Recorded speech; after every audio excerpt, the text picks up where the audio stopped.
Pochettino and Nagelsmann are both victims of football's entitlement crisis across Europe. Pochettino has been the subject of protests, while Nagelsmann received hundreds of death threats. The biggest clubs just don't seem very happy. The predictable finishes to some European League seasons has provoked much comment, largely about how damaging it might be for the game across the continent.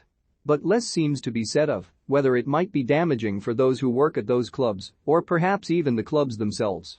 Because if there's one thing that can be said for many of these super clubs, it's that so many of them seem to be so unhappy for so much of the time. The appointment of Mauricio Pochettino at PSG at the start of last year was the best of appointments and the worst of appointments. Despite a failure to win any silverware with Spurs, his talents were widely acknowledged, while Pochettino got to work with some of the world's best players and at a club with an unlimited budget for shiny new ones. PSG have won Ligue 1 at a canter this season, but they tripped up again in the Champions League, and that's where they set the bar for success now. Supporters boycotted their title celebrations. With 3 games of their league season left to play, they are 14 points clear at the top of the table. Meanwhile in Germany, the one-sidedness of club football is even more severe than in France. Bayern Munich have just won their 10th Bundesliga title in a row, a remarkable achievement in a country that can hardly be said to be wanting for big and storied football clubs. But again, that bar is set so high as to be almost unmanageable, as can be seen from the 450 death threats that head coach Julian Nagelsmann received after his team was eliminated from the Champions League in the quarter-finals by Villarreal.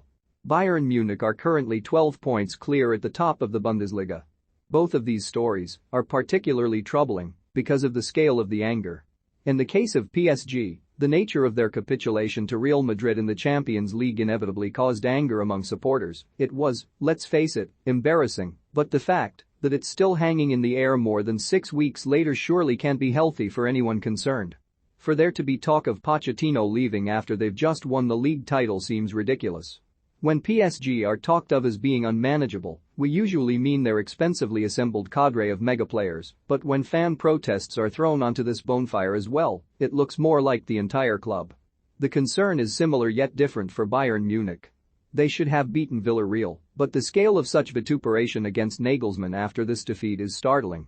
450 is a lot of people prepared to send death threats. Pochettino leaving PSG come the end of the season now seems inevitable, and this period will likely be considered a blot on his career, despite having won 2 trophies in a year and a half. Where he goes from here is just about anybody's guess. Spurs still feels like it was an ideal fit for both parties, despite the way in which it ended before. Perhaps he could return, end this faintly absurd relationship they have with Antonio Conte in which every bad result seems to prompt him to threaten to leave the club, and Spurs can just run on vibes. Julian Nagelsmann, meanwhile, is just 34 years old. He is at the stage in life where most players would be about to embark upon what they would hope to be a long managerial career. Nagelsmann has already been coaching to some degree for 12 years and has been managing for 6.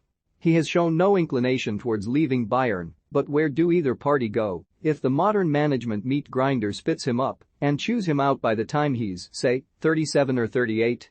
Bayern Munich's longest-ever serving coach was Udo Lattek at 8 years and 295 days, and it took him 2 spells at the club to achieve that.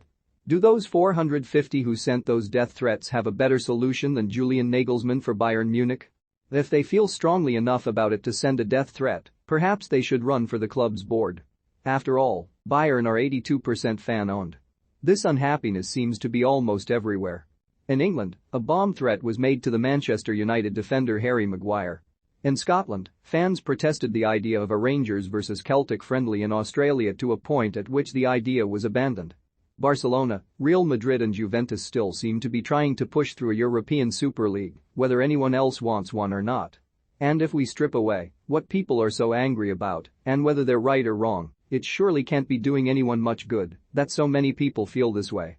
Furthermore, as that bar continues to rise, as expectations continue to grow, the number of Champions League trophies that can be given out at the end of each season remains exactly the same.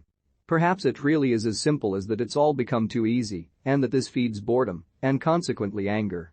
There have been plenty of times throughout the history of PSG when the club would have given anything to be anywhere near the top of Ligue 1. While it's not difficult to see how it might be difficult for Bayern Munich supporters to get anything like as excited about their 10th consecutive Bundesliga title as they did over their first. In England, there remains just enough plurality to give an illusion of competition, but even that now seems restricted to two, at a push, three, clubs. Manchester City and Liverpool have each other to keep themselves competitive, and that seems to be paying dividends in the Champions League. But Liverpool's success has been despite a huge degree of inequality, and Manchester City have the bottomless pockets of Abu Dhabi to fall back upon. There are few guarantees that Liverpool will be able to keep up with City indefinitely. Mauricio Pochettino and Julian Nagelsmann will never struggle for work. They are elite-level coaches, and it shouldn't be necessary to worry about their future prospects. But we should worry about a football culture that is simultaneously narrowing the horizons of what it means to be successful while making it prohibitively expensive to try to achieve it. The blunt instrument of the accumulation of trophy players hasn't been enough to deliver a Champions League trophy for PSG, and winning the Bundesliga repeatedly doesn't seem to have done much for Bayern Munich in this competition either.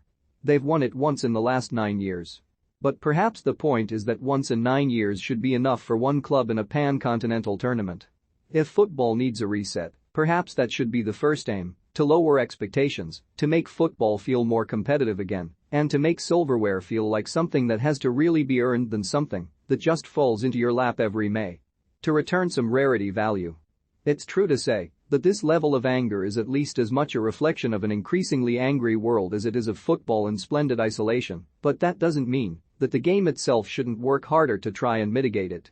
Because setting these increasingly unmeetable expectations for clearly talented coaches such as Mauricio Pochettino and Julian Nagelsmann, and then becoming incandescent when they can't achieve them doesn't seem to be doing anybody any good.